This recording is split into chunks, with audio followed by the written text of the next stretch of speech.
वक्री ग्रह। कुंडली में जब भी कोई वक्री ग्रह होता है तो ज्योतिष में वक्री ग्रह का मतलब उस ग्रह की विपरीत चाल से आंका जाता है। वह माना जाता है कि वह ग्रह उस समय विपरीत दिशा की ओर अग्रसर है। ऐसे में क्या प्रभाव होते हैं?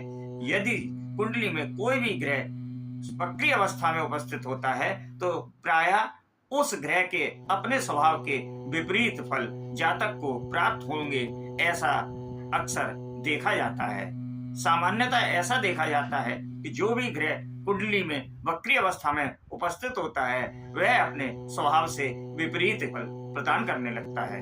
सूर्यदेव और चंद्रदेव हमेशा मार्गी अवस्था में ही रहते हैं। सूर्यदेव और चंद्रदेव कभी भी कुंडली में वक्री नहीं होते हैं।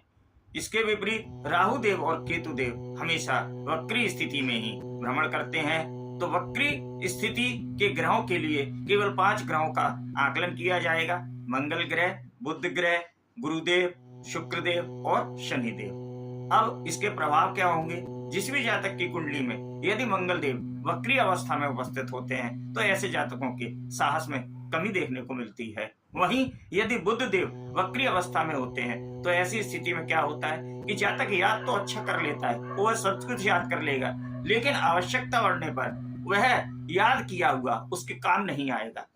ऐन वक्त पर उसे याद किया हुआ उसकी स्मृति से चला जाएगा। गुरु बृहस्पति देव के वक्री होने पर सामान्यतः अशुभ फल देखने को नहीं मिलते हैं। शुक्र देव के वक्री स्थिति में होने पर जातक के अंदर नशे की ओर उसका लगाव हो जाएगा, उसमें आकर्षण की कमी देखने को मिलती है। वहीं यदि किसी कुंडली में शनिदेव वक्री स्थिति में होते हैं तो उस जातक के शरीर में लौह तत्व की कमी देखने को मिलती है।